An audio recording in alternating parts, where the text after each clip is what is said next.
Good morning and welcome to Michigan Virtual's webinar on social emotional learning and restorative justice. My name is Thomas Soria and I am the Director of School Partnerships at Michigan Virtual. I've been with Michigan Virtual for 8 years and I'm a graduate of Michigan State University and the College of Education. Go Green. My role is to connect our services to K-12 students, staff, and administrators throughout the state of Michigan. We have some great guests with us today that will share how they are implementing social emotional learning within their districts and using restorative justice practices that can support students and staff. We also have our content specialist on SEL here with us today, Angela Shields. Before I introduce our special guests, let's cover some housekeeping items for today's webinar experience. By default, your microphones will be on mute. If you'd like to ask questions, please type in the chat box and we'll address those questions at the end of the session. The chat option is at the bottom of the Zoom webinar screen, and to chat, simply click on the chat icon and begin typing. Unless you share your questions specifically with Wendy Neff, and she's our room moderator, all participants will see your questions. We will monitor the chat window during the presentation and respond to your questions at the appropriate time. We will allow time for questions and answers at the conclusions of our session. If you'd like to verbally express your question, please wait until the end of our session and the webinar manager will help provide you with that opportunity to speak.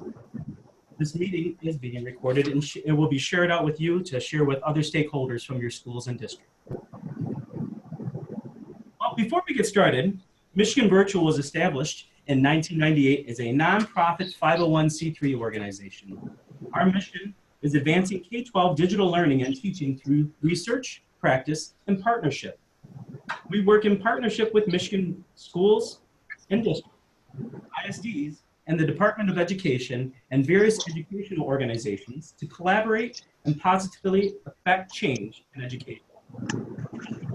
There's over 200 online courses for students grades 6 to 12, 24 advanced placement courses, 7 world languages, credit recovery, and math intervention programs for grades 4 through 12. Michigan Virtual also delivers professional development courses for teachers and administrators.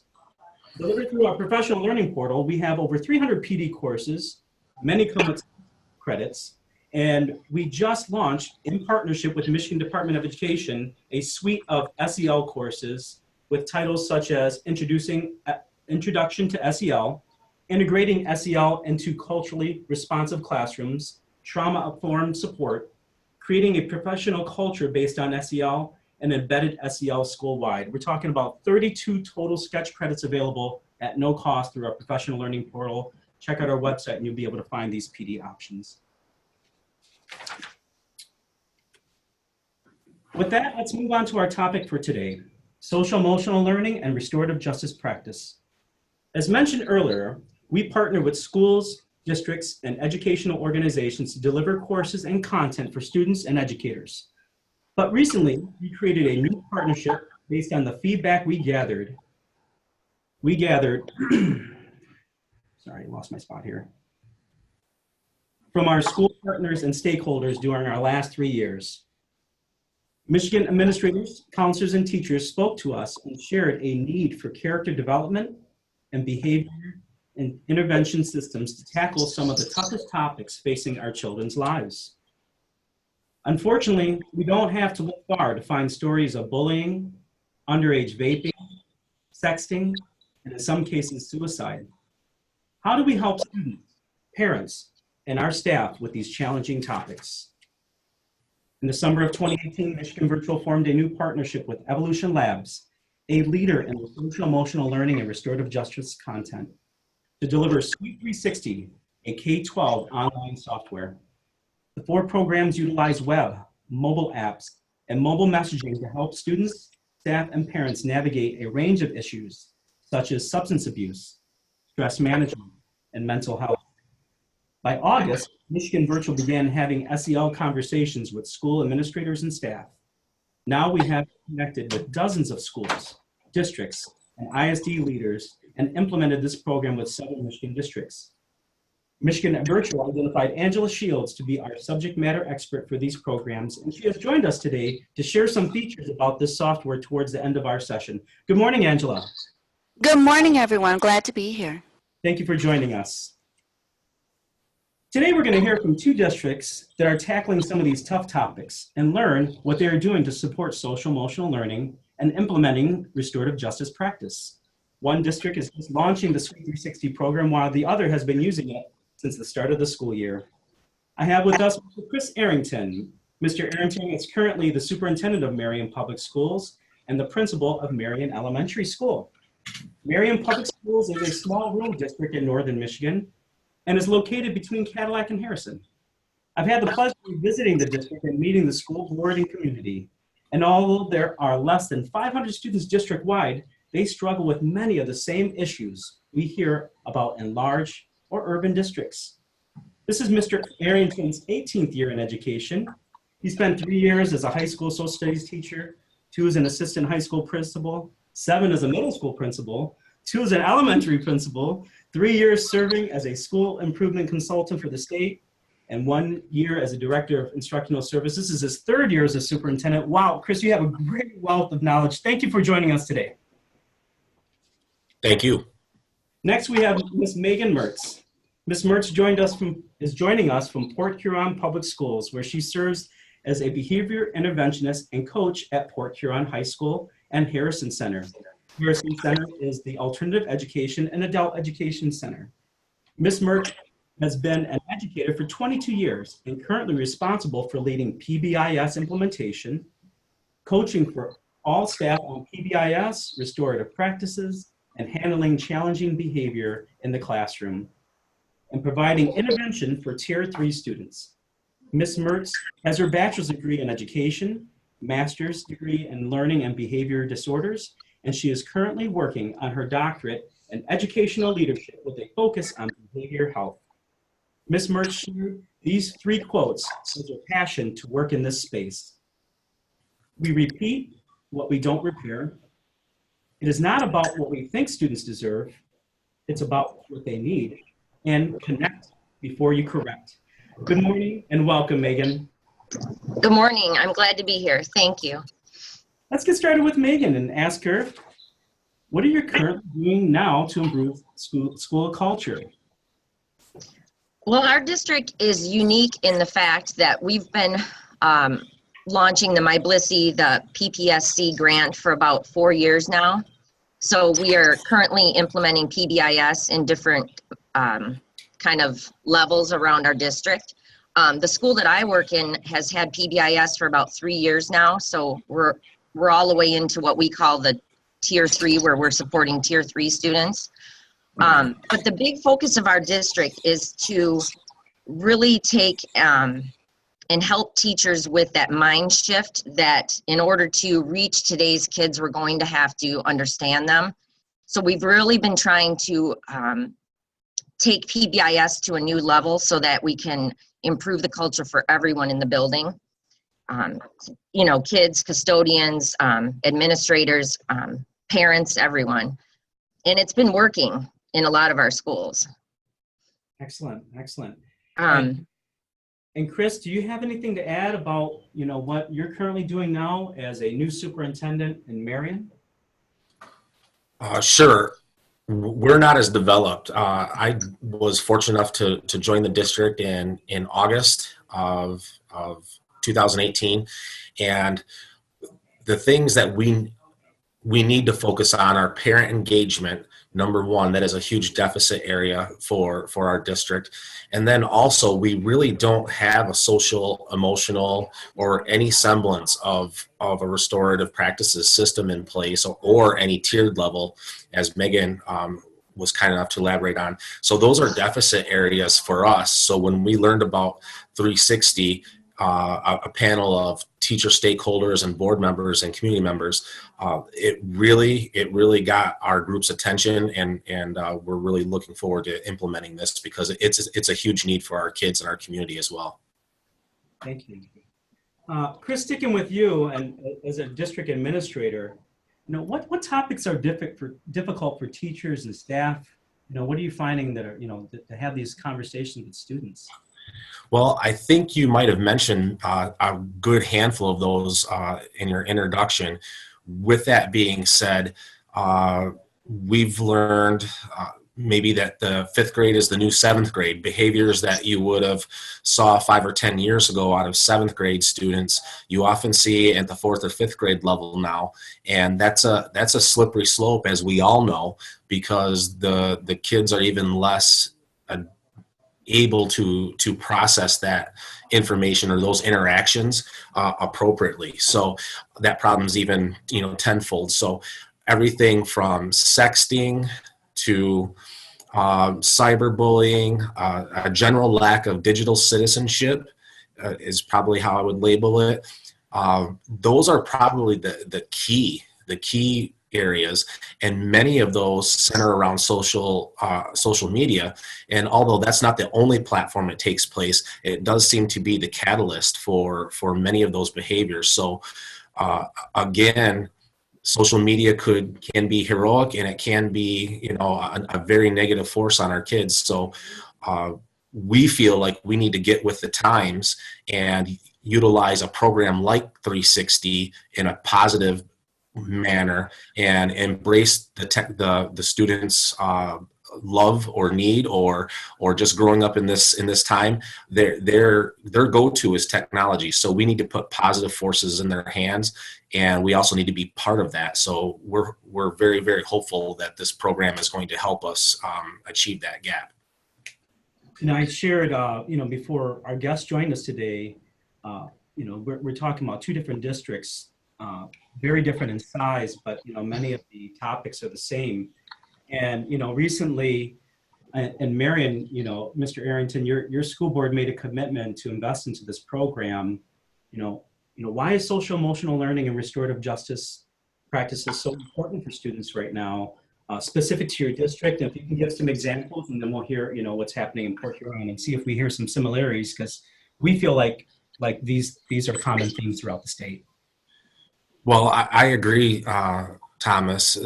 From our perspective, and as per your introduction, I've been around to different places, and although not every negative student behavioral situation is a result of poverty, that certainly is not true. However, when you deal with poverty, it doesn't matter if you're in Port Huron, it doesn't matter if you're in Marion, it knows no race, creed, or color. Poverty can be a very negative influence on our kids and our families and our parents as well. So in our community, we have a high degree of poverty. So when our panel put 360 in front of our board and community, it got our community's attention for those who were in attendance, and it got our students' attention, and it got their attention on the fact that when Angela was going through her presentation, different segments of the crowd would comment on how we need that, because sometimes our parents need help at home to be on the same page as the school. And we had some of our high-end students and some, they would speak on 2 different levels. Wow, if we had this program, then it could help the kids who get in trouble every day in the RTC room. And then also it got their attention because whether it was dealing with anxiety or stress or time management, those are issues that our high-end students are dealing with too. So it really did, I guess, for all the things that we presented on that evening, it really did steal the show. And again, we don't have those practices in place right now, and we desperately need to. Without those things, I think Megan might agree with her experience. Without having that social emotional learning piece, that's the bottom of the pyramid. And if kids don't feel safe and or in a culture of learning, they're not going to perform in the classroom. So this is not non-negotiable. Yeah, and for those listeners, RTC room stands for Responsible Thinking Room, and we'll be talking about that a little bit later in our segment here. And Chris, I know that you also have a special guest with you, Ms. Stacy Sutton, and she's your college readiness and career readiness person, your guidance counselor for your school. I'm not sure if she would like to at this moment maybe share anything about why is it important right now for Marion students. I just would piggyback on Chris and say, you know, our kids definitely need, you know, one more resource, opportunity to learn and grow in their in how they deal with the situations that come up. So we're really hopeful that this is just one more great tool that we can use with our kids. Thank you. Thank you. Megan, how about in Port Huron? You know, why is SEL and restorative justice been important for your students? Wow. Well, I definitely, everything that both of Chris and I'm sorry, what is your name again? Angela? Stacy. Stacy. Okay, goodness, I'm sorry. Both of what they said is right on point. In our district, we've been implementing this slowly over about 4 years. Unfortunately, last year, the high school that I work in had 2 suicides within a week of each other, which kind of, it actually made them, you know, brought to the forefront the need for the SEL curriculum even more. And during that week, a lot of the students kind of shared that their need for mental health awareness and just learning those tools to keep them self-regulated and wanting some just help with that kind of emotional support. So that was a very traumatic thing, but it also prompted some more our district to kind of fully embrace the socio-emotional learning and curriculum and the restorative justice curriculum so that we can implement them into our classrooms across the district. Yeah. One thing I wanted to add was that the big basis that our district likes to send the message to teachers is that restorative practices are doing with students, and I guess that's the primary component of the 360 program that we like, is it's doing things with the students so that they understand how their behavior affects others. In our district, we're fortunate to have a 3-tiered system, so we're able to teach social-emotional learning at each of those different levels and the restorative practices. But it's taken a long time and we still have a lot of growth. Our high school has seen a dramatic decrease in suspensions over time and referrals. We have over 1,400 kids, and in September alone, we only had 12 discipline referrals. And in January, it was down to 15, where it was 65 last year at this time. So we're really seeing some dramatic improvements, but we still have a long way to go. Wow, those are great numbers. Thank you for sharing those. Thank you. And Megan, let's stick with you because you know, this topic, I think Chris kind of touched on a bit. You know, how to help parents as well. So, you know, unfortunately, your story about the 2 students that you lost last year, you know, we're hearing that around the state, and it's really challenging for us. And I couldn't imagine, you know, as a parent, like what that experience would be like. So how are we helping parents deal through some of these tough topics and conversations with their students, and help them navigating these feelings around what's going on in their lives? Well, I think first, the most important thing that we need to do is understand where our students are coming from. A lot of times we often, you know, say that, you know, social media is negative. And I think instead of telling kids that it's a bad thing, we need to teach them how to use it appropriately. At the same time, share that information with parents. We've done a lot of community mental health nights and things like that to share information with our parents. We also do what we call like a Red 52, which is an intervention time at our high school. And a lot of that information that we share during that time, we also give to parents as well, so that they're free to discuss the same topics with their kids. For example, if we were to talk about appropriate use of a social media website, so that way the parents can have conversations with their kids at home as well. It also, at the same time, we've been really trying to advocate for kids to make sure and tell us what they need. During a community building circle last year during the suicides, one of the kids said to me, if I could sit across from someone every day and look them in the eye, it would be a lot harder for me to bully them or to be mean to them than if I were to really know who they are. So I think that spoke volumes, just the fact that kids don't know each other. And I think that's a part of bringing that SEL curriculum to light is, you know, bringing those two things together, getting kids to know each other at the same time, but dealing with those emotional topics. Wow, it's really powerful, and it sounds great, the time that you're allowing for students and staff to come together. Can I add one thing, Thomas? One thing that the district's really been focusing on is we're not in silos anymore. So we really want to merge behavior with the socio-emotional curriculum and academics so that they're all working together rather than different silos. And that's been a really good approach. Yes, yes. Thank you. You know, one thing I wanted to share that at least, you know, I don't know that Angela and myself had heard in talking to school is the amount of vaping going on. And, you know, we were working with one school specifically that had this issue at their middle school. And one of the students was caught selling these vaping products. And a parent was brought in, and the parent was like, well, you know, it's not smoking cigarettes, so I don't see what the problem is, right? So, you know, I'm sure, Mr. Arrington, you've had some tough conversations with parents, how do you see this new tool that your district is going to gain access to help parents through some of these topics, to talk about, well, you know, I understand it's not cigarettes, but, you know, there are some health risks, and here's you know, some tools and modules to share with parents.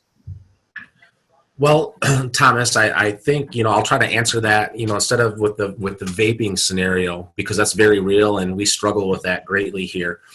In my earlier synopsis, I labeled that poverty could, you know, quite possibly be the catalyst for many of these negative behaviors. Mm-hmm. And like I said, that's categorically not the only thing that drives negative behaviors in students. You can get those behaviors anywhere. However, it is a critical piece. I think for us, when we talk about helping kids and parents deal with tough topics and conversations, a couple things. From our estimation, the tech platform of 360 evens the playing field between the quote haves and have-nots, in that we are fortunate enough to be device rich but program poor, and we're also low on personnel. Maybe years ago, someone like Stacy, who functions in a counselor role, maybe the amount or the number of students who had what we would call tier 3 needs and parents, maybe that was manageable 10, 15 years ago. I can speak with full confidence and from a couple different districts experience. Districts simply don't have the personnel or the manpower. You can't necessarily have 6 counselors in a building to deal with the sheer numbers. So now we have to reshift our thinking into, you know, a platform that helps us speak the right language in a uniform language between our students and parents. So to use the tech platform with parents, I can see us having conversations in the very near future about negative behaviors and efforts we've made to correct that behavior, and then also, if not direct, then suggest and encourage parents to get on the parent platform and deal with the same types of modules so they can help us be partners to speak the same language. Yes. Yeah. It's, let's transition a little bit here. And we talked a little bit already about social media, you know, but how has technology impacted, you know, our social emotional learning and our students? I'll share this before asking Megan to jump in here, that Angela and I were meeting with an administrator once, and he's like, you know, I do all the work I can here during the day, but then when I come back in the morning, I have to clean up from all the bullying social media that occurs at night. It is outside of my control. And then the weekend, it just builds up. And then And then, at 8 o'clock in the morning, the students come back and I'm dealing with fights that have occurred that these students don't even see each other. So, how can you say, at least here on, how is social media over the 22 years of your experience, teaching, Megan, how has that changed our students? I think immensely. I see this every day with a lot of the students that I work with. Our biggest thing is that we just went one-on-one technology this year as well. So what we've had to do is kind of go by the philosophy of if you can predict it, we can prevent it. So we've kind of, as a district, have really embraced the fact that we need to teach kids the appropriate way to use technology. So we've used the 360 program to do that. At our high school, we take our Google Classroom and the teachers will do their PBIS lessons and talk with the students and have open conversations about how to use technology appropriately. We've had to change a lot of our expectations for students based upon, cell phone use and that in the classroom. Really taking a look at how it's impacted their learning and trying to build that engagement. And that's kind of one of the reasons why I love doing circle in the classroom is you can't have phones in your circle. But it's really, but at the same time, we'd like to teach kids to use that technology appropriately and get their thoughts out as well. Stacy, how about at the high school and the guidance office? How are you seeing technology impacting social emotional learning for our students? Well, we definitely see, like you had mentioned, the things that are happening after school kind of comes back into school during the day. And, not too long ago, we had quite an argument between a couple of kids that it happened over the weekend. It didn't even happen at school, and it carried over into school with some pretty big consequences. But definitely, kids need to know how to use their technology appropriately. And it definitely does impact their behavior here at school, coming from out of school. Thomas, can I add one thing? I know in our district, for example, at our high school, we have like a Google hotline that the kids can call in and share things that they might see online or things that they're worried about. And so oftentimes our principal will share that with us, and then we're able to have conversations with the kids that it occurred with, whether it be a circle or a restorative chat based upon the things that were going on between them. That's great. It's almost like an in-district okay to say, right? Yeah. Absolutely. So Megan, sticking with you, what are some of the restorative practices your school district is implementing? And you also talked about tiers. And maybe this can give you an opportunity to explain some of those tier systems that you have in Port Huron. Well, for example, I always think of tier 1 as for everyone. It's kind of like the CDC says to wash your hands. So for our tier 1, we have, expectations for all students in the school. We have what we call the shift room that I'll talk about later, and that's for all kids. And then we have tier 2, which is basically students that are in a group that could receive some help, maybe like anger management or a truancy circle. And then tier 3 kids are kids that we might have on a behavior support plan and get intervention time with. As far as restorative practices, I know that we're working on implementing restorative chats in for all kids. For example, during or after suspension at our high school, we always have what is a restorative chat with each student coming back to put a plan together so that it doesn't happen again. I know at our tier 2 level, we do what we call like problem solving circles. So we might have 2 groups of kids that might be arguing or fighting, and then we'll bring them together and discuss what's going on and kind of come to an agreement that we can coexist in the same space, but not be best friends. And then at kind of the 3rd tier, we have what we call repair the harm circles and things like that, where we might bring in a student who assaulted someone and actually have them, meet with that person and discuss kind of what happened and then a plan to kind of make everything better from there. Yeah, making So the event can be powerful. Yes. Yes. Let's move on to spaces, and we've heard the shift room and responsible thinking classrooms. So let's give either Chris or Stacy an opportunity to kind of talk about their space within their district in Marion, and they're getting ready to obviously implement the Suite 360 program to help support this space. And we do have, we'll talk about here shortly, a program specifically for intervention. So, what is the responsible thinking classroom's goal, and what's happening there? Stacy, go ahead. Okay, our goal for our responsible thinking classroom is that shift in mindset and shift in change and how they're thinking about how they react to situations.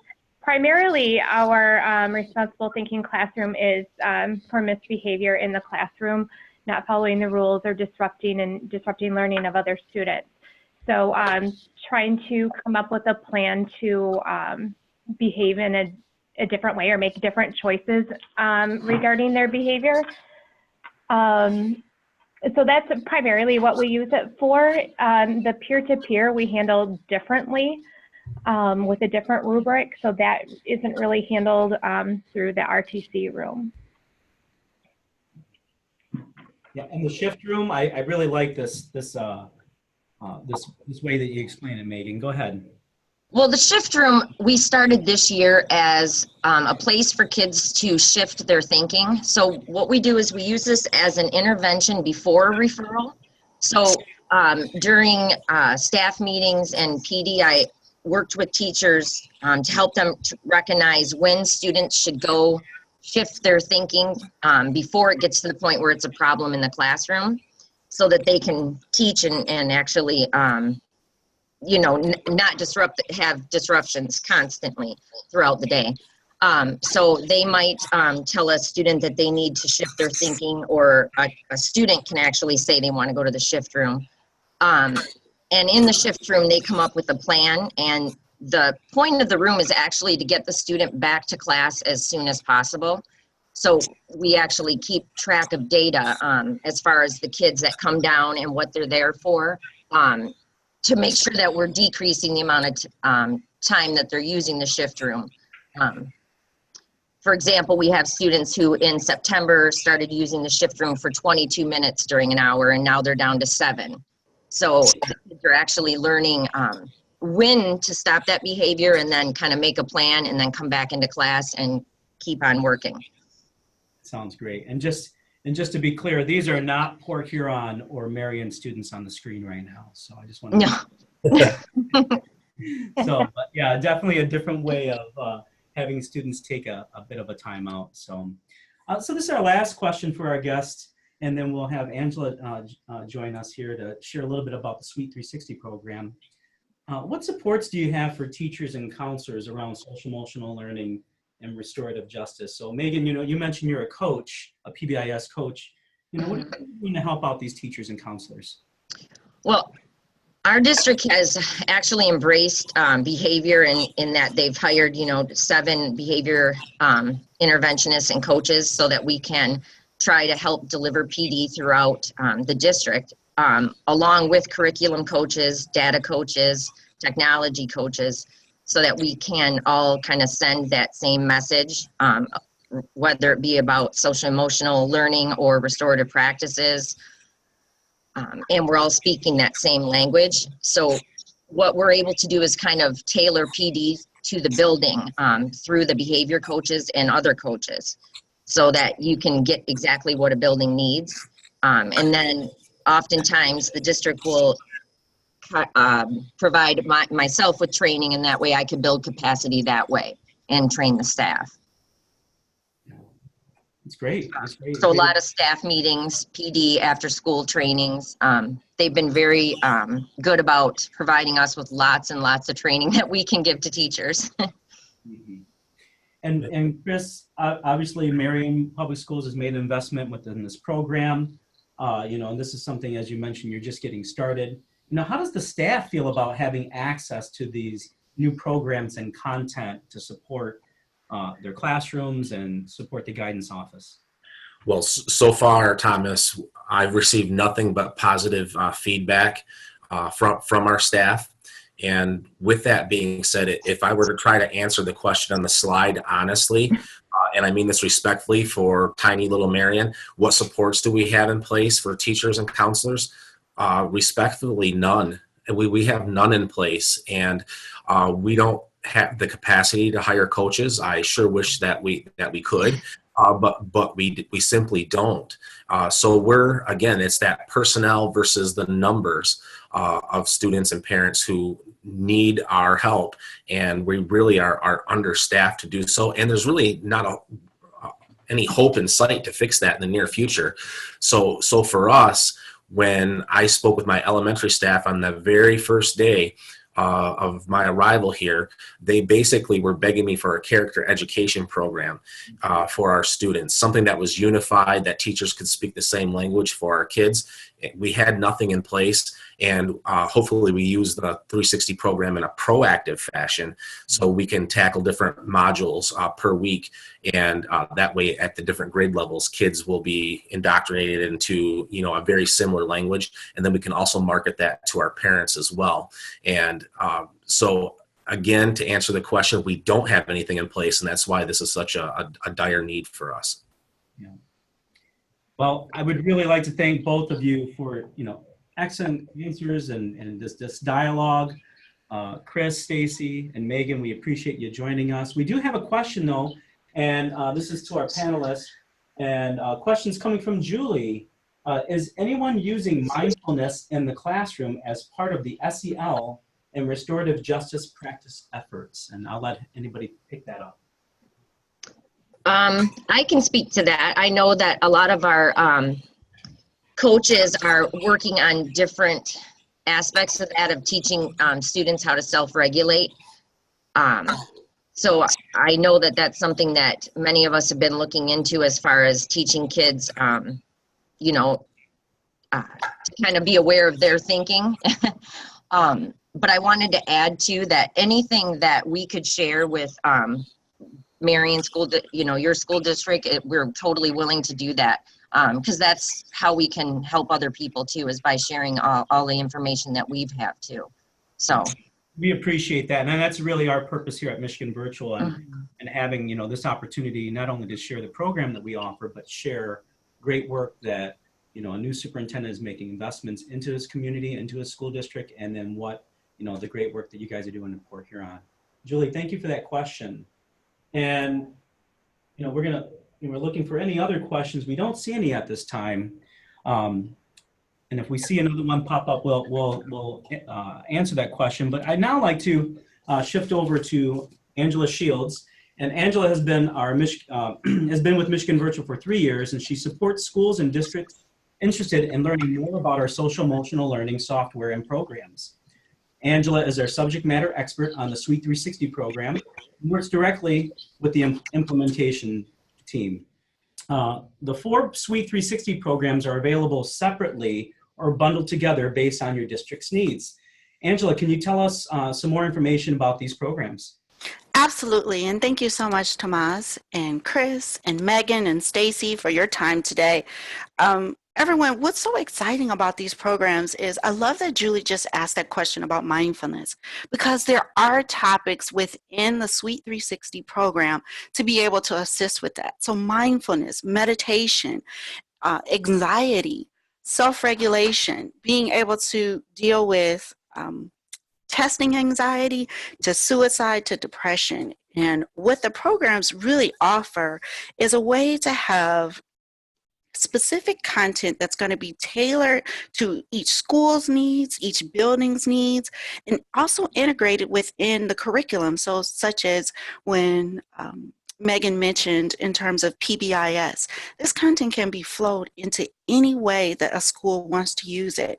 And also too, that it's grade level specific. So those content and areas that you're coming up in topics such as depression, that topic can be also discussed with your 5th graders, just as Chris mentioned that they're the new 7th graders, up to your 9th and 12th graders. And so maybe for some schools, they are seeing incidents of depression and suicide in middle school. So you can still have those tough conversations with the students, but it's going to be grade level specific. And then I love too that it was mentioned earlier about fostering a collaboration between the school, the parent, and the child. And so having topics that are going to resonate with all of those specific areas. So having content within the Suite 360 student, so the proactive approach for the character development and social emotional learning aspect, to having that same specific content and module available for the parent, but then also for the staff. And so you can have that, again, tailored to the grade level specific. So if you need it for a 5th grade student, to speak to a 5th grade parent, to talk to a 5th grade teacher, you have that available. And then also too, this is authoritative content that's coming from experts within the field. So psychiatrists, therapists, social workers, behaviorists, counselors, all of this content is aligned to Michigan standards for social emotional learning, but then also CASEL, which is the national framework for social emotional learning. So you can be confident that what you're providing to the students and the parents and the teachers is going to be authoritative, aligned to national standards, and really give you an opportunity to have those discussions and open it up. And one last point I want to bring up, because it did come up within the conversation too, is having data and data on usage. And that's a powerful way to be able to help your district and your school see how the content is being used, the individual student, up to the classroom, up to the teacher, and also, of course, the staff that's going to be using the content. So it really gives administration a way to say, this is the value that we're bringing to our district. And I think about when Chris had mentioned when we spoke to his school board and his community, that was part of the questions that they wanted to know. How will we know that this program is effective with our student? And I was very easily able to say, because you're going to have data on which students used it, which modules were used, how often it was used, and then how it can maybe be used elsewhere too. Yeah. There's over 600 activities in the Suite 360 student, which is the proactive approach, and over 300 activities in ISS 360, which is for intervention in restorative justice practices. So really giving you a wide range of content that's going to be available to the students, the teachers, and the staff. And then one last point is ongoing training is available. So I believe that Megan had mentioned that, she has new teachers that she's speaking with, other behaviorists that she's speaking with. That's available too. So this isn't a one and done thing. We're going to work with each and every district throughout the year as things come up to be able to have them best understand. And we're so excited because we have 8 school districts that have come on board just since September. And this is such a great way to show that we're expanding throughout the state and more conversations are in process. And so these are some of the logos of the school districts that we're working with. Lots of schools right now have come on and said, you know what, as what Megan did as a pilot for a couple schools, and then possibly look to expand that to their entire district. So it really is such a great opportunity. And again, as the conversation has told us today, those topics and needs are very much on the minds of our students. And so giving them technology, authoritative content right in their hands, and to foster those conversations really has been an influential way to be able to impact behavior and character development. So Angela, tell us how we can get started with some other schools if they're interested. Well, I'm excited to say that we have a special portal available, so michiganvirtual.org/SEL. There's a contact form at the bottom of that page. It comes directly to myself and Tomas us, or you can contact me directly from my phone number or email, and I can provide a customized presentation and then also a demonstration of the actual program. And so I'm really excited that we have the ability to be able to provide access afterwards. So schools that want to say, you know, can we see how this looks for our students after we've had this presentation, or maybe they want to share it with other colleagues or administration, we can set up a demo site for your school and be able to access the content that way. So lots of ways to have the information and tools and resources to be able to have a good decision about a program that's going to be best available for your needs. Awesome. Well, thank you very much, Angela. And again, thank you to our guests. And I appreciate those people who participated in today's webinar. This is my contact if you'd like to reach out to me. But I'm going to put it right back up to that slide because that's where you need to go if you'd like to find some more information on our Suite 360 programs or to connect directly with Angela Shields. So once again, we appreciate you joining our webinar for today, and we'll be sending this out to you, the participants, so that you can share it amongst your colleagues and staff. Have a good afternoon. Thank you, everyone. Thank you so much.